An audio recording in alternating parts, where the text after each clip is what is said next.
মদিনায় যাওয়ার পর নজর দিয়া দেখে পয়গম্বর আরবি সাল্লাল্লাহু আলাইহি ওয়াসাল্লাম এবং তার সাথী সঙ্গীরা বদরের যুদ্ধে যাওয়ার জন্য বদর প্রান্তের দিকে রওনা করেছেন। হুযায়ফা রাদিয়াল্লাহু আনহু নবীর সামনে হাজির। দীর্ঘ পথ পাড়ি দেওয়ার পর নবীর সামনে যাওয়ার পর নবীর সাথে সালাম মুসাফা বিনিময় হওয়ার পর আল্লাহর পয়গম্বর জিজ্ঞাসা করলেন, রাস্তায় কোনো সমস্যা হয়নি তো? হুযায়ফা বলে, কোনো সমস্যা হয় নাই, তবে আবু জাহেলের সাথে সাক্ষাৎ হয়েছিল। আবু জাহাল আমাদেরকে আটকায় দিয়েছিল। ডাক দেয়া বলে, তোমরা মুহাম্মাদের কাছে যাও, মুহাম্মাদের সাথে যাই আমাদের বিরুদ্ধে যুদ্ধ করার জন্য যাও বুঝি? আমরা বলেছি, না না, শুধুমাত্র মুহাম্মাদুর রাসূলুল্লাহর সাথে সাক্ষাৎ করব, অন্য কোনো উদ্দেশ্যে আমরা সেখানে যাই না। এমন কথা বলার পর আবু জাহাল আমাদেরকে আসতে অনুমতি দিয়েছে, সমস্যা হয় নাই। এই ওয়াদা দিছি যুদ্ধ করার জন্য না, কিন্তু পয়গম্বর আপনারা এখন বদর প্রান্তে যান।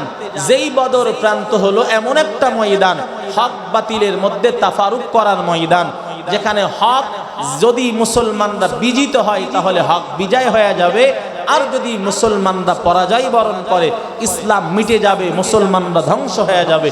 এমন একটা ময়দান হলো বদরের ময়দান। নবী যায় যুদ্ধ করতে। হযরতে হুযায়ফা দিলের ভিতরে তামান্না, আমরা তো আসছি নবীর সহযোগিতার জন্য, যদিও যুদ্ধের ময়দানে কৌশল খাটায় মিথ্যা বলা জায়েজ, তা আমরা তো বলে আসছি কৌশল খাটায় আসছি, ও নবী আমরা আপনার সাথে যুদ্ধের ময়দানে যেতে চাই। আল্লাহর পয়গম্বর বলে, না না, আমি তোমাদেরকে যুদ্ধের ময়দানে নিয়ে যাব না। কারণটা কি? কারণ তোমরা আবু জাহালের কাছে ওয়াদা দিয়ে আসছো আমার সাথে সাক্ষাতে আসবা, অন্য কোনো কারণে আসো নাই, যুদ্ধের জন্য আসো নাই। মুসলমানের জবানের বড় দাম, মুসলমান মিথ্যা বলতে পারে না। মুসলমানের জবান দুই রকম হতে পারে না। মুসলমান যা বলবে এক কথা বলবে, দুই নাম্বারই হবে না। যেহেতু তোমরা বলেছো আমরা যুদ্ধ করতে যাই না, আমরা যাই মুহাম্মাদের সাথে সাক্ষাৎ করতে, সুতরাং সাক্ষাতে এসেছো আলহামদুলিল্লাহ, এখন তোমরা এখানেই অবস্থান করো, এখানেই তোমরা রেস্ট করো, আমরা যুদ্ধের ময়দানে যাই, সেখান থেকে ফিরে আইসা তোমাদের সাথে সাক্ষাৎ হবে। এর আল্লাহর গোলামেরা, যেই বদরের প্রান্ত এমন একটা ময়দান, ৩১৩ জন মুসলমান যুদ্ধের ময়দানে যায়, আর পক্ষান্তরে বেঈমানদের সাইডে ১০০০-এর উপরে সৈন্য অপেক্ষা করতেছে। মুসলমানদের বিপক্ষে যুদ্ধ করবে ১০০০ রোমান সৈন্য, আর এদিকে মুসলমানেরা মাত্র ৩১৩ জন। যদি এখানে ২ জন আরো বেশি বেড়ে যায় তাহলে তো আরো শক্তি বেশি হয়ে যায়। নবী এটা দেখার পরেও আল্লাহর নবী বললেন, না না, তোমরা যেহেতু ওয়াদা দিয়ে আসছো তোমাদেরকে যুদ্ধের ময়দানে নিব না। অথচ আমরা ওয়াদা করি কি, আর আমাদের কাজ হয় কি? আমাদের ওয়াদা থেকে হুজুর আপনার দ্বিতীয় বক্তা রাখবো, কিন্তু পোস্টার করার পরে দেখা যায় তৃতীয় বক্তা। কি এমন হয় না? এটা কি আমাদের ওয়াদা হতে পারে? এজন্য আমরা যারা মুসলমান ওয়াদার দিকে বড় নজর করি, কারণ কোন মুসলমান ওয়াদা খেলাফ করতে পারে না। মুসলমানের জবান হবে এক, ২ নাম্বারি কথা মুসলমান বলবে না। আল্লাহর পয়গম্বর যুদ্ধের ময়দানে গেলে ২ জন সৈন্য বেশি পাওয়া যায়, এরপরেও পয়গম্বর ওয়াদা এমন একটা মারাত্মক ওয়াদা হলো ইমানের সাথে সম্পর্ক, যার কারণে পয়গম্বর কয়, না না, তোমাকে নেওয়া যাবে না, তোমাদেরকে নিয়ে যাওয়া যাবে না, যেহেতু তোমরা ওয়াদাবদ্ধ। এরে আল্লাহর গোলাম, আল্লাহর পয়গম্বর এতটা ওয়াদার প্রতি এতটাই নজর দিয়েছেন। এরে আল্লাহর গোলাম, আল্লাহর পয়গম্বরের জীবনীতে আরো একটা ঘটনা পাওয়া যায়। নবীর সাহাবী জাবের ইবনে আব্দুল্লাহ রাদিয়াল্লাহু তাআলা আনহু বড় গরীব মানুষ, অসহায়, আল্লাহর বান্দার টাকা পয়সা নাই, আল্লাহর বান্দা বড় অসহায়। নবীর কাছে আয়েশা হযরতে আব্দুল্লাহ রাদিয়াল্লাহু তাআলা আনহু নবীর কাছে আয়েশা বলে, পয়গম্বর, জাবের ইবনে আব্দুল্লাহ বলেন, পয়গম্বর আমাকে কিছু যদি আপনি দিতেন আমার উপকার হতো। পয়গম্বরের কাছে জাবের বলার পর হযরতে রাসূল আকরাম সাল্লাল্লাহু আলাইহি ওয়াসাল্লাম জাবেরের পারিবারিক অবস্থা দেইখা আল্লাহর নবী নিজে থেকেই বলেন, ও জাবের ইবনে আব্দুল্লাহ, বাহরাইন থেকে আমার কাছে যদি কোনো মাল আসে, বাহরাইন থেকে যদি আমার কাছে কোনো মাল আসে, অথবা যদি আলা ইবনু আল হাজরামি কোনো সম্পদ আমার নিকটে পাঠায়, সর্বপ্রথম আমি তোমার জন্য কিছু দিব। আল্লাহর পয়গম্বর এমন কথা যখন বলিয়া দেয়, আল্লাহর পয়গম্বর দুনিয়ার থেকে বিদায় হয়ে যায়। হযরতে সিদ্দিক আকবর আবু বকর রাদিয়াল্লাহু আনহু খেলাফতের মসনদে বসলেন। ঠিক বাহরাইন অথবা আলা ইবনু আল হাজরামির থেকে কিছু সম্পদ যখন মদিনার ভিতরে আইসা গেল, হযরতে আবু বকর সিদ্দিক সমস্ত সাহাবা ইকরামের সামনে দাঁড়াইয়া বলেন, আপনাদের ভিতরে কি পয়গম্বরের সাথে কারো কোনো ওয়াদাবদ্ধ ছিল কিনা বলেন। জাবের ইবনে আব্দুল্লাহ দাঁড়ায় যায়, দাঁড়াইয়া ডাক দিয়া কয়, পয়গম্বর আমাকে বলেছিলেন যদি বাহরাইন থেকে কোনো সম্পদ আমার এখানে আসে, ও জাবের ইবনে আব্দুল্লাহ, আমি তোমাকে সেই মালের থেকে কিছু দিব। হযরতে আবু বকর সিদ্দিক রাদিয়াল্লাহু তাআলা আনহু ডাক দিয়া কয়, ও জাবের, যেহেতু আমার পয়গম্বর তোমাকে কিছু দিতে চেয়েছিলেন, সুতরাং সকলের আগে তুমি এই মালের ভিতর থেকে 3 বার 3 চুল্লু উঠায় নাও। হযরতে জাবের ইবনে আব্দুল্লাহ অনুমতি পাওয়ার পর খলিফাতুল মুসলিমিন আবু বকরের অনুমতি পাইয়া সেখান থেকে 3 চুল্লু উঠাইয়া যখন তার সেই বর্তনের ভিতরে রাখলেন, গুনিয়া দেখা গেল এক এক চুল্লুতে 500 দিরহাম করে উঠে আসছে। 1500 দিরহাম তার ভিতরে হাজির হয়ে গেছে 3 বারে। এরে আল্লাহর গোলাম, নবীজির ওয়াদা এটা পালন করা তার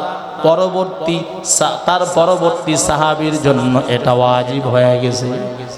নবী যেহেতু ওয়াদা দিছে, আবু বকর সেইটা মিটায় দিছে। এরে আল্লাহর গোলাম, এজন্য কোনো ওয়াদা যদি বাবা দুনিয়াতে বেঁচে থাকতে সন্তানকে ওয়াদা যদি দিয়ে যায়, ও সন্তান আমি তোমাদেরকে ওসিয়ত বা ওয়াদা করায় যাই, একটা মাদ্রাসাতে এত টাকা দিবা, মসজিদে এমন কিছু করে দিবা, ওইটা সন্তানদের জন্য ওয়াজিব হয়ে যায়। قال العلماء رحمهم الله تعالى تتعلق بتركة الميت حقوق 4 مرتبة।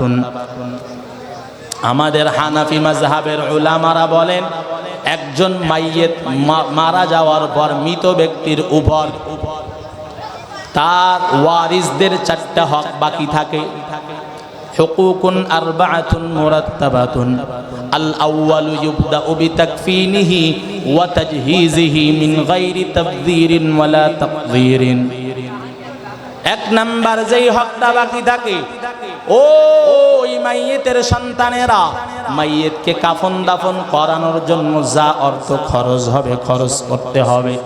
1 নাম্বার সন্তানদের প্রতি ওই মৃত বাবার 1 নাম্বার হক, মারা যাওয়ার পর ওই বাবার কাফন দাফন সম্পূর্ণ করতে কোনো কৃপণতা কার্পণ্যতা করা যাবে না।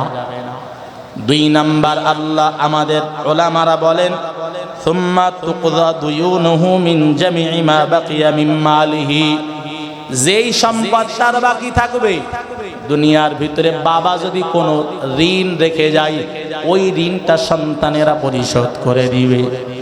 অথচ বাবা মারা যায়, লক্ষ লক্ষ কোটি কোটি টাকার সম্পদ রেখে যায়, বাবার ঋণ পড়ে রয়, বাবার দিনাগুলো পড়ে রয়, সন্তানেরা দেয় না। আছে না নাই? কথা বলেন, আছে না নাই? এরে সন্তানের দল, এক সন্তানের উপর বাবার মরণের পর চারটা হক। এক নাম্বার হক, ওই বাবার জন্য কৃপণতা কার্পণ্যতা ছাড়া বাবার জানাজা দাফন কাফন শেষ করতে হবে। দুই নাম্বার, বাবার যেই সমস্ত দিনা পাওনা থাকবে ওই দিনা পাওনাগুলো পরিশোধ করে দিবে। তিন নাম্বার, তুনাফাযু ওয়াসায়াহু মিন সুলুসি মা বাকিয়া বা'দাদ দাইন। বাবা যদি কোনো ওসিয়ত সন্তানের জন্য করে যায়, ওই সন্তানের জন্য ওসিয়তটা পালন করা ওই সন্তানের জন্য ওয়াজিব হয়ে যায়। চার নাম্বার, সুম্মা ইউকাসসামুল বাকি বাইনাল ওয়ারাসাতি বিল কিতাবি ওয়াস সুন্নতি ওয়া ইজমাইল উম্মতি।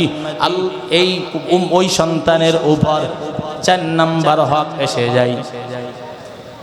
বাবা দুনিয়ার থেকে বিদায় নেওয়ার পর ওই সন্তানেরা বাবার যেই সম্পদগুলো বাকি থাকবে, কাফন দাফন করার পর, দিনা পরিশোধ করার পর, তিন নাম্বার, ওই বাবার ওসিয়ত পূরণ করার পর যেই সম্পদ অবশিষ্ট থাকবে ওই সম্পদগুলো তার ওয়ারিসদের মাঝে কিতাবুল্লাহ এবং সুন্নাতে রাসূল দ্বারা বন্টন করতে হবে।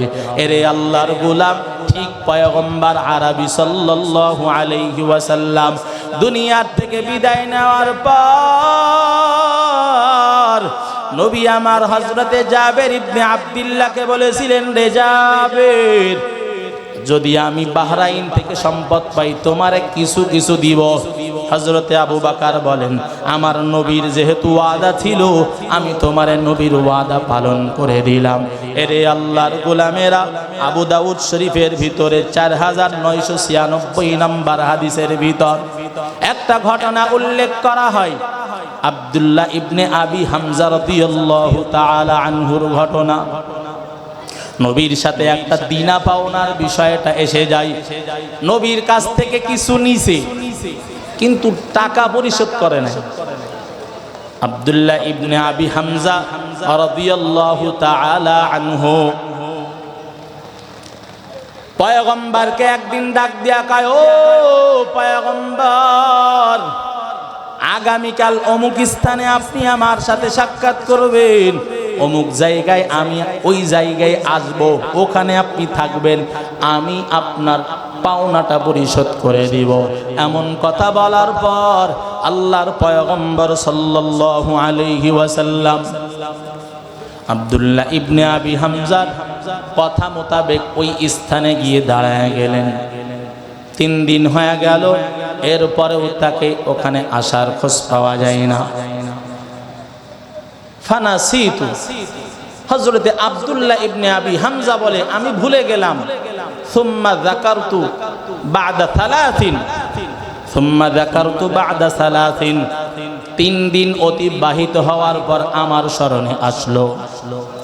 3 দিন আসার এমন সময় অতিবাহিত হয়ে যাওয়ার পর যখন স্মরণে আসলো, ফাজিতু ফাইদা হুয়া ফি মাকানিহি, আমি সঙ্গে সঙ্গে রওনা করলাম পয়গম্বরের সাথে সাক্ষাৎ করার জন্য। দিলের ভিতরে ভয় নিয়া, না জানি আমি নবীর সাথে সাক্ষাতে গেলে নবী আমারে কি বলে।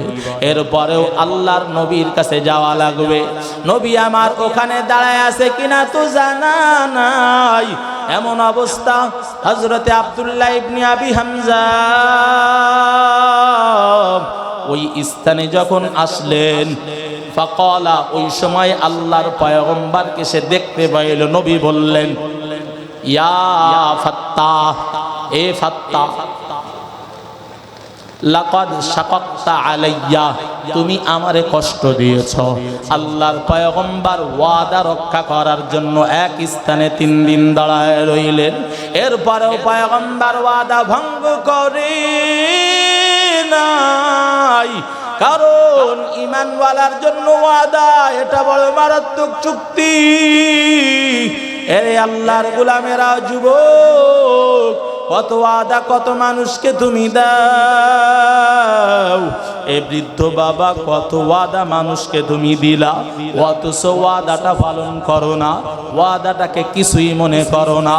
এই ওয়াদাটা যে আল্লাহর পক্ষ থেকে তোমার আমার জন্য আদেশ। আল্লাহ তাআলা আমাদেরকে বলেছেন, ইয়া আইয়ুহাল্লাযীনা আমানু আউফু বিল উকুদ।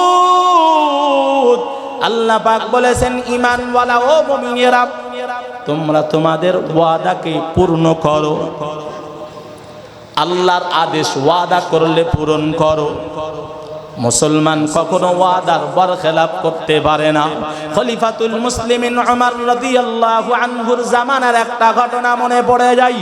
খলিফাতুল মুসলিমিন ওমর রাদিয়াল্লাহু তাআলা আনহু, খলিফাতুল মুসলিমিন হযরতে ওমরের জামানায় হরমুজান বাদশার সাথে কয়েকবার চুক্তি হয়, যুদ্ধবিরতি হয়। বর্তমান যেমন ইরানের সাথে ট্রাম্পের বারবার যুদ্ধবিরতি হয়, ইসরায়েলের সাথে ফিলিস্তিনের যুদ্ধবিরতি হয়। বেঈমানরা যুদ্ধবিরতির সময় চাইয়া ওই মুহূর্তে মুসলমানদের উপরে আক্রমণ চালায়। কথা কোন ঠিক কি ঠিক না? মুসলমান তো ওয়াদা রক্ষা করিয়া 10 দিন যুদ্ধ চলবে না, ফিলিস্তিনের হামাসেরা যুদ্ধে নামে না। কিন্তু বেঈমান ইসরায়েলের সেই লাল কুত্তার দলেরা ওরা ওই মুহূর্তেও মুসলমানদের উপরে নির্যাতন চালায়, বোমা মারে দেয়।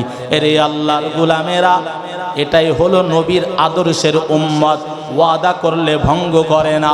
এ আল্লাহর গোলাম, গতকাল দেখছিলেন এই মাতাল ট্রাম্প, সে বলছিল সব থেকে বড় হামলাটাই আমি ইরানের উপরে করব, চিরজীবনের মতো শিক্ষা দিয়ে দিব। কিন্তু অবস্থা আপনারা লক্ষ্য করেছেন, ও যে কথা বলছে এইটা করতে পারে নাই, করছে নাকি? বরং আবার ফেসবুকের ভিতরে আইসা স্ট্যাটাস মেরে দেয়, কয় আমার পাকিস্তানের শাহবাজ শরীফ আমাকে আমার বন্ধু অনুরোধ করার কারণে আমি কিছুই বলি নাই, যুদ্ধবিরতি দিয়ে দিলাম। তারা হলো বেঈমান, তাদের কথার ভিতরে লড়াচড়া হয়, মুসলমানের কথায় লড়াচড়া হয় না। এরে আল্লাহর গোলাম, ওই মুসলমানের খলিফা হযরতে ওমর যখন ওই রকম হরমুজানের বাদশার সাথে মাঝে মাঝে যুদ্ধ হয়, মুসলমান সৈন্যরা মারা যায়। বারবার এমন হওয়ার কারণে যখন খলিফা হরমুজানের কাছে চিঠি পাঠায়, বারবার ওয়াদা দেয়, আর হামলা করব না, আর ঝামেলা করব না, আর কিছুই করব না। এমন বলার পর আবার দেখা যায় হঠাৎ হঠাৎ হামলা, হঠাৎ হঠাৎ যুদ্ধ। এর কারণে মুসলমান সৈন্য মারা যায়, ক্ষতি হয়ে যায়। এক পর্যায়ে হযরতে ওমর রাদিয়াল্লাহু আনহু ঘোষণা দিয়ে দিলেন, হরমুজানকে যেখানেই পাইবা ধরে আনবা, ওর এখন শাস্তি হলো মৃত্যুদণ্ড। যুদ্ধের ময়দানে হরমুজানকে পেয়ে যায়, হরমুজানকে হাজির। হযরত খলিফাতুল মুসলিমিন উমরের সামনে হরমুজানকে হাজির। হরমুজান ওই হযরত উমরের সামনে আসার পর ওমর রাদিয়াল্লাহু আনহু বিচার শোনায়া দিলেন, যেহেতু বারবার গাদ্দারি করার কারণে মুসলমান সৈন্যদের প্রাণনাশ হয়েছে, এর কারণে হরমুজানকে আর বাঁচায় রাখা যাবে না। এখন তার মৃত্যুদণ্ড কার্যকর করো, তার মৃত্যুদণ্ড কার্যকর করো। খলিফাতুল মুসলিমিন উমর ওয়ার্ডার দিয়ে দিলেন, নিয়ে যাও, হরমুজানকে হত্যা করে দাও। এমন বলার পর মৃত্যুর আগ দিয়া, আমাদের এখনো এমন হয়, জজ মৃত্যুর আগ দিয়া আসামিকে ডাক দিয়ে কই, মনের আশা কি একটু বলো, মনের আশা শেষ আশাটা আমি পুরা করে দিব, বলে কি বলে না? ঠিক খলিফাতুল মুসলিমিন ওমর রাদিয়াল্লাহু আনহু যখন মৃত্যুর ঘোষণা দিয়ে দিছে, হরমুজান ডাক দিয়া কয়, খলিফাতুল মুসলিমিন ওমর, মৃত্যুর আগ দিয়ে আমার একটা শেষ ইচ্ছা পূরণ করবেন কিনা, বলে কি বলো? ডাক দিয়া কয়, খলিফাতুল মুসলিমিন, আমার এক গ্লাস পানি খেতে বড় মনে চাই, এক গ্লাস পানি পান করতে মনে চাই, আমারে এক গ্লাস পানি পান করাইবেন নি? খলিফাতুল মুসলিমিন বলে, হরমুজানকে এক গ্লাস পানি দাও। এক গ্লাস পানি দেওয়ার পর হরমুজান গালের ভিতরে পানি দেয় না, হাতের ভিতরে নিয়া একটু চালাক মানুষ, বড় চালাক, কাপা কাপির একটু এইরকম ভান ধরলো, পানি গালে না দিয়া হাত সব শরীর কাঁপতেছে। হযরতে ওমর ডাক দিয়া কয়, ও হরমুজান, কি ব্যাপার? আপনি কেন পানি পান করেন না? আপনি কেন কাঁপাকাঁপি করেন? এমন বলার পর হরমুজান ডাক দিয়া কয়, আমার দিলের ভিতরে ভয় হয়, না জানি এই পানিটা পান করার আগেই আমাকে হত্যা করা হয়। আল্লাহর নবীর সাহাবী ওমর ডাক দিয়া কয়, আমি তোমারে ওয়াদা দিলাম, এই পানিটা যতক্ষণ তুমি পান করবা না, এই পানি পানের আগ পর্যন্ত তোমাকে কেউ হত্যা করবে না, আমি ওয়াদা দিলাম। এমন কথা বলার পর সঙ্গে সঙ্গে হরমুজান চালাকি কইরা পানির গ্লাসটা মাটির, ওয়াদাল্লাহ লা ইউখলিফুল্লাহু ওয়াদা, আমি আল্লাহ এমন, আমি আল্লাহর ওয়াদার ভিতরে কোনো বারখেলাফি নাই। আমার নবী এমন, নবীর ওয়াদার ভিতরেও বারখেলাফি নাই। মুসলমান আমি ওমর, আমার ওয়াদার ভিতরেও বারখেলাফি থাকতে পারে না। এমন কথা বলার পর হযরতে ওমর রাদিয়াল্লাহু আনহু বলে, এ হরমুজান, আমি আপনাকে ওয়াদা দিয়েছিলাম, আমি আপনাকে পানি পান করার আগ পর্যন্ত হত্যা করব না, সুতরাং চলে যান, আপনি চলে যান, আমার ওয়াদা এরপরেও আমি পালন করি। এমন বলার পর যখন হরমুজান যখন গেটের বাইরে চলে আসলো, মৃত্যুর আসামির হাত থেকে যখন বাঁচিয়া গেল, গেটের ভিতরে বাইরে পা রাখার সাথে সাথে দিলের ভিতরে ধাক্কা লাগলো। হাই হাই, আমি হরমুজান কতবার ওয়াদা দিয়েছি, আমার ওয়াদার ভিতরে বারবার আমি খেলাফি করেছি, অথচ ওমর আমারে এমন কাজ করার কারণে হত্যা করতে পারত, হত্যা না কইরা বরং তার ওয়াদা রক্ষার দেশে আমারে ছাড়িয়া দিল।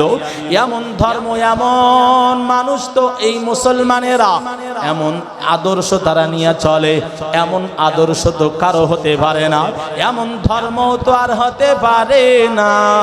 এবার হরমুজান পিছনে ফিরে যায়, খলিফাতুল মুসলিমিনের সামনে আবার হাজির হয়ে যায়। হাজির হইয়া ডাক দিয়া কয়, ও খলিফাতুল মুসলিমিন, মাফ করে দেন। খলিফা ওমর তাকাইয়া বলে, কি ব্যাপার, আপনি এখনো যান নাই কেন? এখনো এখানে আসলেন আবার কেন? ডাক দিয়া কয়, খলিফাতুল মুসলিমিন, আমি আপনার সামনে এত খারাপ কাজ করলাম, এরপরেও আপনি আমারে ছাড়িয়া দিলেন। এত ওয়াদা ভঙ্গ করেছি, যার কারণে আমাকে আপনি ফাঁসির অর্ডার দিলেন, হত্যার রায় দিলেন। সেই হত্যার আসামিকে সামান্য চালাকি করার কারণে মাফও করিয়া দিলেন। এমন ওয়াদা রক্ষাকারী তার কোন ধর্মের ভিতরে নাই। সুতরাং ও খলিফাতুল মুসলিমিন, আমি আপনার কাছে আসলাম এই কারণে, আমি আর বেঈমান থাকতে চাই না। খলিফাতুল মুসলিমিন, আপনি আপনার হাতের ভিতরে আমার হাতটা একটু নিয়া আমারে কালিমা পড়ায়া দেন। আল্লাহর বান্দা হরমুজান মুসলমানের ওয়াদা পালনের ইতিহাস দেখা সঙ্গে সঙ্গে বেঈমান থেকে মুসলমান হইয়া যায়।